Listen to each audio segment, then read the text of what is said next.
So, welcome to another Code Untapped Tech podcast. You've got me, Ez. And you got me, Jay. And today we're together in the Code Untapped studio, right? mate. Yeah, so, that's right. That's right. But it's been a good day because we spent today doing our first pitch deck teardown build-up sessions, haven't we? So we've had a bunch of great startups in with us today, going through their pitch decks, giving them feedback. It's been pretty cool. What have you thought about some of them? They had some great ideas, it was good to, some of them, it was their first time pitching. So I think it was a good opportunity for them to learn about what investors really want to see in their pitches. Absolutely. Because as we know, is that pitch is the door that opens. And it's the first step towards fundraising, which is what we're here to speak about today. So today's subject is all about early stage fundraising, what it takes, what you require.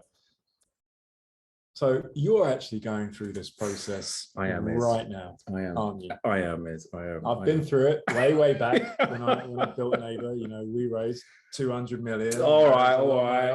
Money back in the day. It's peanuts compared to what people are doing now, but we did. And obviously at Impact X, we invest in startups. But I haven't been on the receiving end since 2014, right? So tell me, what's it like for you at the moment through Yom, going through early stage fundraising? I mean, it's interesting because I am, as you know, I'm a technologist, and I'm a tech founder. So, the first phase of this project was building the product, and I really enjoy that, and I understand that, right? So this phase is it's been a learning, it's been a journey for me.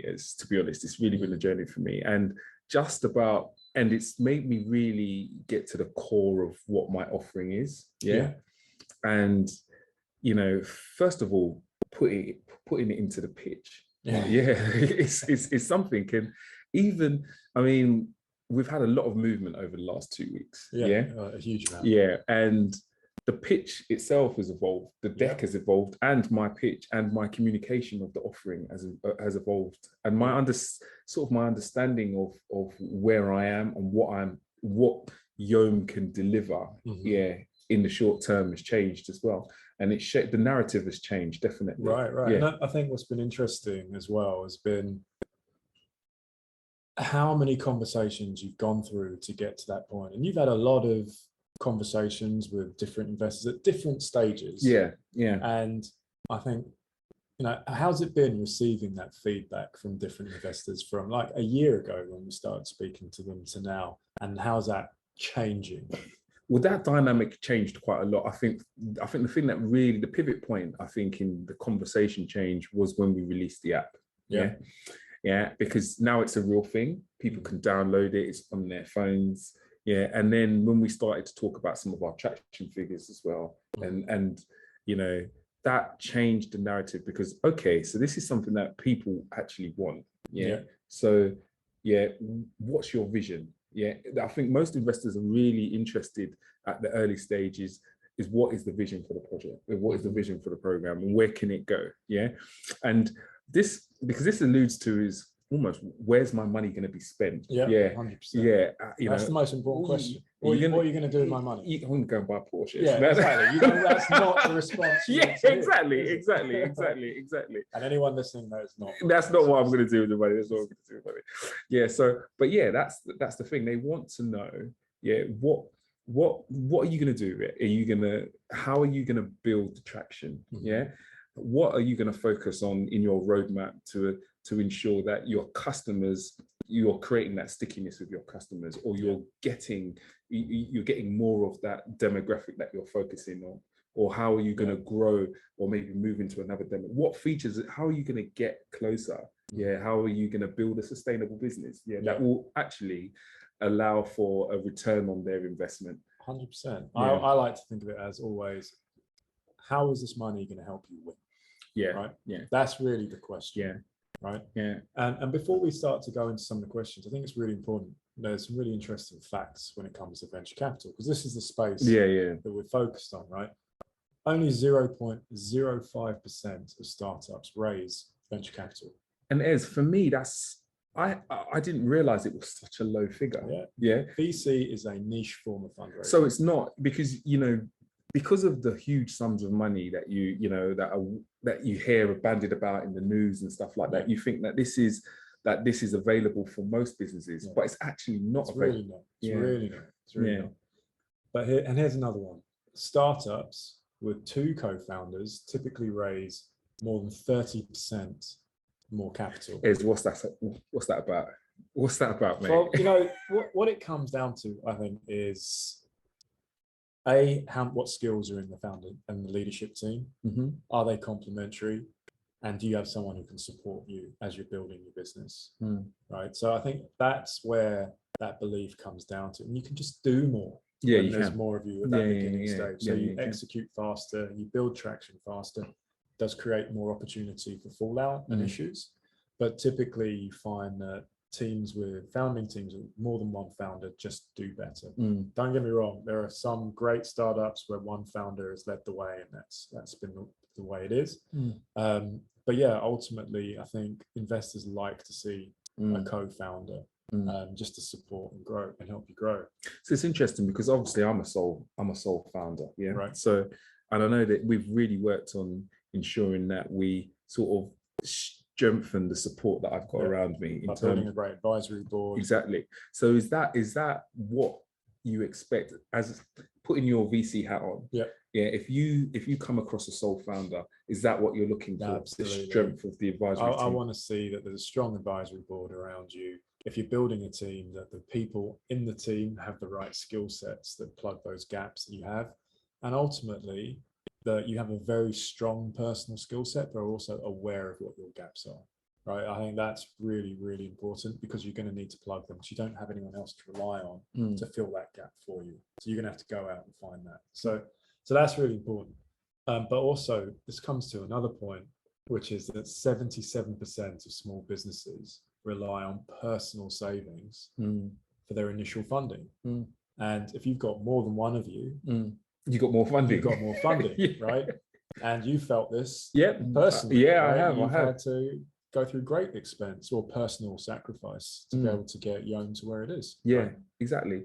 And then that also, I think, leads to belief as well. And I think that's something that that's something that investors buy into, because if they see that you're willing to go the extra mile to deliver that service to the customers, I think they appreciate that. And I think that's something that they look out for, definitely, because they know, I think investors themselves know that the journey's hard, the road is hard. We do. We absolutely do. But we want to see that you've got some skin in the game. You're committed. That you're committed 100%, right? That you're not just going to bail out because it gets a bit too difficult. That's a problem. So we want to know that you are involved. But we're not out there looking for you to be like beating yourself mercilessly to be in it. But we want to see that there's some stake, some skin in the game. I like that term there, skin in the game. 100%. And then finally, and this is a stat I've quoted a number of times, which is that between 2009 and 2019, just 0.24% of venture capital funds went to Black entrepreneurs. So that's a really low number. It's a very low number. It's just 38 companies between those years. And, if you look at it from the perspective of, if we had 1,000 founders in a room, just 2 of them would be Black, based off of that number. That's how bad that is. So it's a tough backdrop as well that you're going into this funding space from. So Ez, with your VC hat on, how is Impact X trying to make a change in that particular space and change that narrative? So Impact X is, as you know, it's the fund that I'm part of. And our whole thing is investing in founding teams, or at least one member of the team. When I say the team, I mean one of the founders is from an underrepresented or diverse background. And when we say underrepresented or diverse, we mean by virtue of race or gender, right?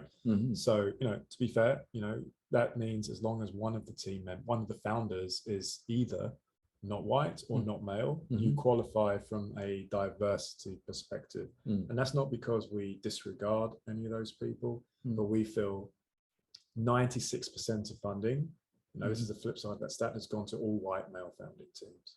57% of the country's population comes from a diverse or underrepresented background, if you include women in that. That's a huge, huge delta between those 2 figures.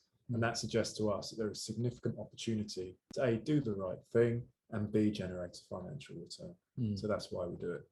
It's fantastic. It's great stuff. So, cool. I mean, and the interesting question, I mean, when is the best time to try and raise money? Or should you be constantly trying to raise money? Best time to raise money is when you don't need to raise money, right? Honestly, the worst time to raise money is when you're running out of money. Yeah. Generally, I know it sounds ridiculous, but absolutely raise money when the sun is shining, right? Because when things are bad, that's when it gets really difficult. And everyone waits until they've got 2 months of runway left, and then they find out they can't raise. Right? It's a terrible, terrible thing to do. So it's almost like FOMO in reverse, isn't it? Because then everybody sorts of thinks, I don't want to give money to that guy because that guy looks like he's running out. Well, yeah, that's the problem, right? You're running out. Why would I give you my cash? Because there are other opportunities that are doing well that I can actually go and put my money into and are more likely to succeed. And then you have the problem that, well, are they actually going to survive, right? Yeah. Is anyone else going to put money into this? Yeah. Is it only my money? Yeah. So it's a real problem. So really do recognize that if you're going to fundraise, it's going to take you typically around 4 to 6 months to do that. I think the stats from DocSend show it's actually on average a little bit lower than that. But that's really what you want to be budgeting for when you're fundraising. So give yourself enough time to do it. But the key question, that's just one aspect to it. But really, if we take the need for money off the table and think about when should you be raising, it really depends on what you're trying to achieve, right? And as we've seen, one of the biggest barriers to fundraising is traction. Yeah, that's the key metric that because we're talking about VC funding here, and we know that it's a niche market. So that's the metric that the VC funds look for. It's your traction figures. Yeah, absolutely. So what is your traction? So we often talk about, you hear the terms friends and family round, pre-seed, seed, Series A, Series B, C, D, etc., venture debt round, IPO. And those stages tend to come at fairly typical maturity stages of the business. You pre-seed, you probably haven't got a product yet, right? You've got an idea and you're trying to raise some money to build the first version of that idea. So you've got zero traction. So the thing is you're probably raising from friends and family, angels who know you, right? Not people who don't know you, because these are people who are taking a punt on you because you have no traction. They're going, I believe this person with a bit of money can build something cool. Then you have your seed round. Usually your seed is you've built the product. Now you need some help building some actual sales traction, getting it into market. Often you need to have actually had a few sales first, right? Got some revenue in the door, been able to prove to investors that, you know what, I can execute, I can sell, but I need help getting to that next level. And that seed round tends to be, $500,000 to $1 million. I've seen much, much larger seed rounds, but that's usually the ballpark that we're talking about, right? And what equity would a business expect to give away for that $500,000 or $1 million? What's reasonable? What's the Well, traditionally I've always said between 15 to 20% dilution round to round, but actually if you look at the numbers, 20 to 25% is typically pretty on point. So at these early stages where you don't have metrics like or multiples like well, we should raise at this valuation because we're generating 5 times revenue, right? Because you're not generating much revenue. Exactly. It doesn't make sense to do that. You'd be valuing your business at like 100 grand. Yeah. So which clearly doesn't make sense. It wouldn't be much use. No one could give you the money. Yeah. Because I'd give you 100 grand, I'll own your business. So we have to build the metric on something else, right? And generally, at this early stage, what we're factoring in is your potential pipeline, your potential growth, and going, your business is likely to be worth X, Y, Z in 5 years' time. So there is value in me paying more than 100 grand for your company, right? And frankly, at this stage, that price you pay is typically simply based on how much dilution is the company willing to take. Right? So as it sounds like, if this metric of traction is the thing that the VCs are looking for, right? Then early stage startups, they should be focusing on trying to get that number up in any way they can. Absolutely. Yeah. And what do you reckon are the methods, the channels that they can use to do that? So firstly, target the right investors at the right stage. If you're early stage and you need to raise money and you don't have traction, then give up talking to VCs. It's just a waste of time. Don't get me wrong, it's never too early to speak to them because you get some useful feedback. Critical, useful, critical feedback, but you're largely going to be getting the same feedback from everyone, which will be, you don't have traction. Come back to me when you have some sales, right? Or I don't believe your product will work because I can't see that you sell. And really, that's what traction is. Yeah, it's proof that people will buy your product, right? Simple. That's really, it's that pure and simple. simple. So I'd say, firstly, you want to target friends and family. And I know this sounds so harsh. People go, but I can't expect my friends and family to invest in my company. I'm like, well, if you don't have enough faith in your startup that you're not willing to ask people that you know about to have faith in you, why would a stranger have faith in you, right? You need to be able to go. It's not about going to your mum and raiding a pension, right? It's about going to people that you know can afford it, who know you, who are willing to take a bet on you, right? We're not talking about raising hundreds of thousands, millions of pounds, you know, tens of thousands, 20,000, whatever it is, from a group of people, you know, even if they just put in £500 each, £1,000 each, and it gets you to that next level. That is beneficial. And if you're then successful, well, they benefit from that. You know what is? It's interesting because you talked about, we all focus on, you know, today we've been focusing on the pitches with our startups, and they're talking about their products and stuff like that. But one thing springs to mind is that actually the founder or the founding team is even almost more important than the product that they're pitching, because actually you're talking here, it's like the metrics that we talked about were here about, well, the founding team had 2 co-founders, or, you know, your friends and family are investing in you. But that actually, it seems like the VCs are also investing in you, and actually almost more so than the product. No, well, this is the thing that I've been talking about a lot, right? Features and product don't raise money. The founder raises money. Traction raises money, right? Those things raise money. You can have all the features in the world. If you've got no traction, no one's going to buy into you. Yes, that's really interesting, because, you know, you see on the news, you see, right, this particular deck raised £5 billion. And you're like, no, that particular deck got investors to speak to the founder, and the founder raised £5 billion, right?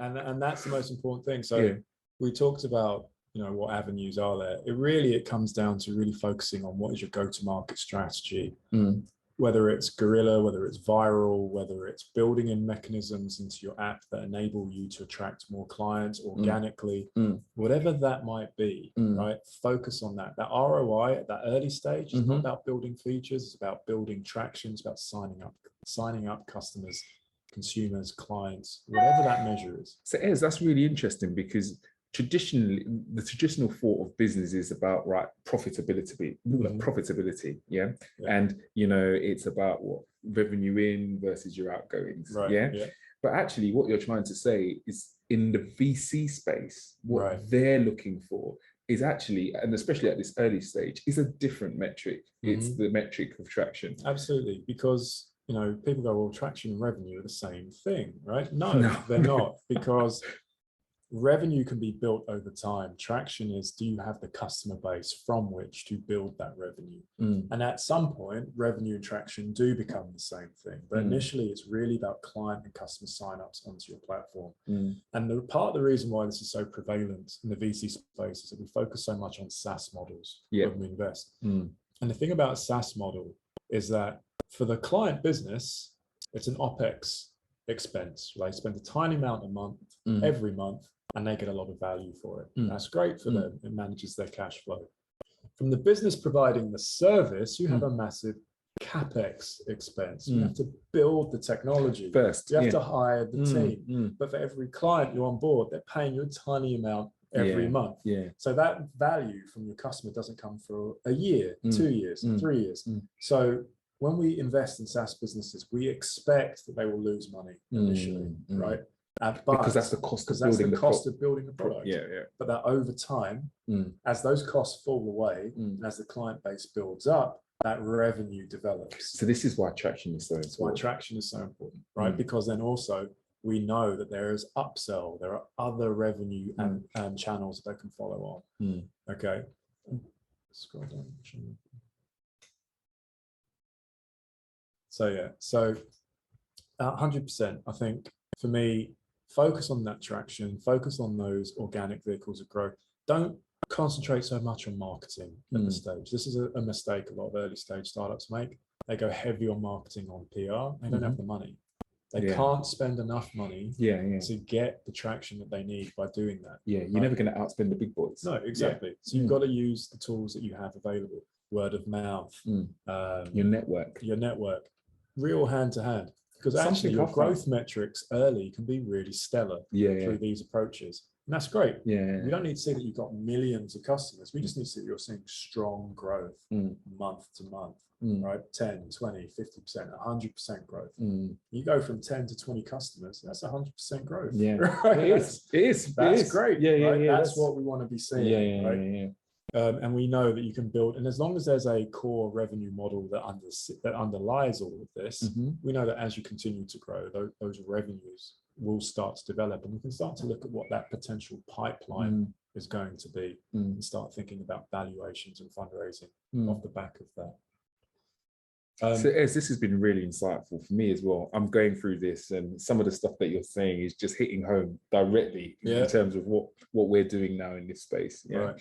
And but sometimes it's a hard pill to swallow. I've swallowed that pill, and sometimes it's a hard pill to swallow because to be honest, I'm a technologist and I like building technology. And to be told, well, actually, Jay, that feature there is not the feature that you should be building. And I don't like to hear that. It's a personal one. Hurt deep. Cut deep from that one. That might have been this morning. Put down the keyboard. That might have been Step away from VS Code. I don't think you need that feature. No, but it's all good stuff. It's all good stuff. So Ez, I mean, we're starting to wrap up now. Yeah. So, you know, my question is always going to be, so what would be your number one advice, to early stage startups, that are looking to fundraise? What would you say is the number one thing that they should be focusing on and making sure that they get right? Focus on execution, getting your product out to market, getting it into the hands of customers. And that is your focus, right? You start doing that, you'll start getting excitement and you'll start raising money. Excellent. So guys, thank you very much for listening. And for me, carry on coding, but sometimes actually don't carry on coding. And Ez, from you? From me, well, we just look forward to seeing you at our next podcast, and keep an eye out for our pitching days every first Friday of every month. All right. Cheers, guys.